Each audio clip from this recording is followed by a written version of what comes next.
श्री राधे श्री राधे।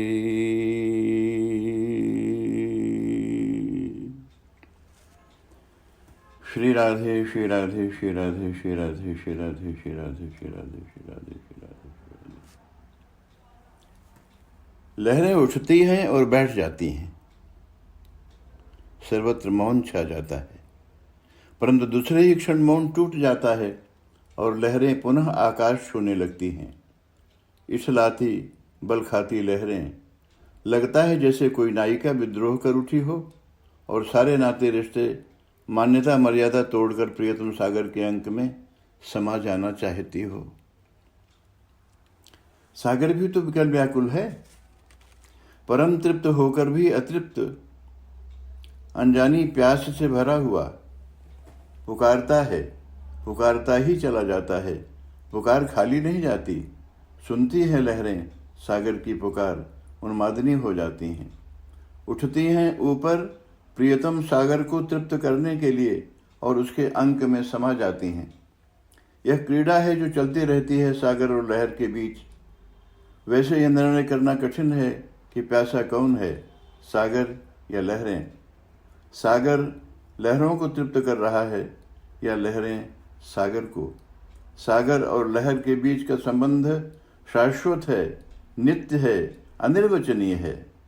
कौन पहले और कौन बाद में, कौन तृप्त और कौन अतृप्त, यह निर्णय कौन कर सकता है। तृप्त हैं तो दोनों ही तृप्त हैं, अतृप्त हैं तो दोनों ही अतृप्त। सागर और लहरों में भेद भी कहाँ, दोनों एक ही तो हैं। प्रतीति अलग हो सकती है, अलगाव का अनुभव हमारे भ्रम के कारण है।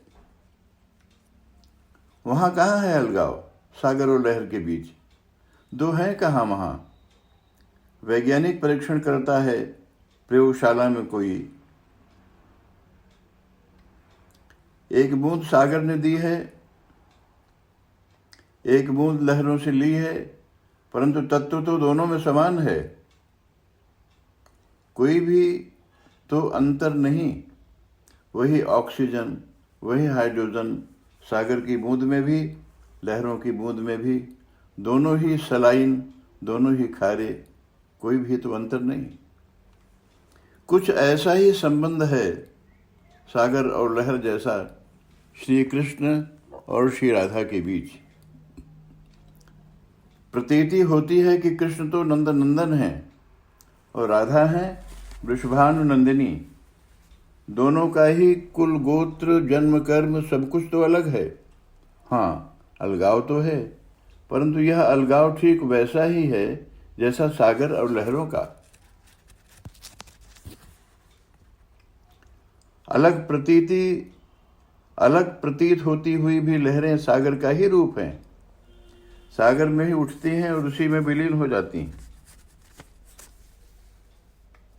परंतु इस रहस्य भरे श्री राधा और श्री कृष्ण के संबंधों को तर्क और बुद्धि से नहीं जाना जा सकता। इसके लिए तो बुद्धि का समर्पण करना ही होगा। समस्त साधन और साधनाओं से परे परात्पर श्री राधा कृष्ण के संबंधों को हृदय के नेत्रों से देखना होगा।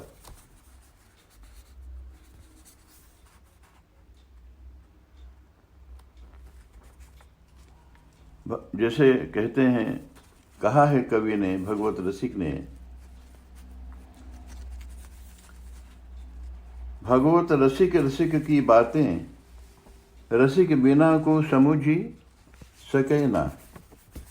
अर बरात निष्दिन मिलवे को, मिले ही रहत मानो कबहू मिले ना। तनाव और तर्क से मुक्त होकर ही श्री राधा और श्री कृष्ण के शाश्वत तादात्म्य का बोध हो सकता है। विचित्र बात है कि राधा व्याकुल हैं कृष्ण को पाने के लिए और कृष्ण व्याकुल हैं राधा में समा जाने के लिए, परंतु यह व्याकुलता सदा बनी ही रही। श्री राधा और श्री कृष्ण का मिलन तो कभी हुआ ही नहीं, होता भी कैसे, क्योंकि राधा और कृष्ण तो मिले ही रहत। वे तो सदा एक दूसरे में समाये ही हैं। मिलन तो तब होता जब अलगाव होता, अलगाव तो है नहीं, मात्र प्रतीति है अलगाव की, यह प्रकट करने के लिए कि मिलन की ललक कितना तीव्र हो सकती है, मानो कबहू मिले ना। इसीलिए तो श्री राधा और श्री कृष्ण के संबंध रहस्य बनकर रह गए हैं। मिलन के क्षण में भी अनंत विरह की ज्वाला का अनुभव और विरह के क्षण में भी अनंत मिलन का आनंद, ऐसा है अप्राकृत अनिर्वचनीय श्री राधा और श्री कृष्ण का संबंध। श्री कृष्ण सघन आनंद हैं, पिघलते हैं तो आनंद सुधा सागर बन जाते हैं। तरंग उठती है उस आनंद सुधा सागर में, वही तरंग श्री राधा के रूप में प्रतीयमान हो जाती है। यही आह्लादनी शक्ति है श्री कृष्ण की। शक्ति और शक्तिमान में कोई भेद तो होता नहीं। शक्ति का अधिष्ठान ही शक्तिमान कहलाता है। अधिष्ठान के बिना शक्ति प्रकट नहीं हो सकती। शक्ति के बिना अधिष्ठान की कोई सत्ता नहीं। राधा के बिना कृष्ण का कोई अस्तित्व नहीं बनता। कृष्ण के बिना राधा अधूरी हैं। अनिर्वचनीय अपार्थिव संबंध है श्री राधा और श्री कृष्ण के बीच। इस संबंध का निर्वचन कर शब्दों के पैमाने में लाना कथमपि संभव नहीं है, तो भी शब्दों की बैसाखी के सहारे उसे जानने पहचानने की चेष्टा की जाती है। सागर के रूपक में गोपियां सरिता की तरह हैं। सागर सरितामपति कहा जाता है, वह सरिताओं का स्वामी है। इसी प्रकार श्री कृष्ण सरिता की तरह गोपियों के परम आश्रय हैं। तत्वतः गोपियां और श्री कृष्ण में कोई अंतर नहीं है, सब एक हैं। यद्यपि सरिता की तरह सभी गोपियों का उद्गम अलग अलग है। सागर न हो तो सरिताओं को पानी से कौन भरेगा? सरिताएं न हो तो सागर भी खाली हो जाएगा। लहरें न हो तो सागर का पानी ऊपर उठे नहीं। लहरें हों तो सागर का पानी फुहार बनकर ऊपर उड़ता रहता है। सूर्य और पवन उन फुहारों को गगन तल पर इकट्ठा करते रहते हैं। उन्हीं से मेघ बनते हैं। जब बरसते हैं मेघ तो सरिताएं नाच उठती हैं। प्रियतम सागर की स्मृति उन्हें तरंगित कर देती है। तब समस्त तटबंधों को तोड़ती ये सरिताएं प्रियतम सागर के अंग का आश्रय पाकर ही शांत होती हैं।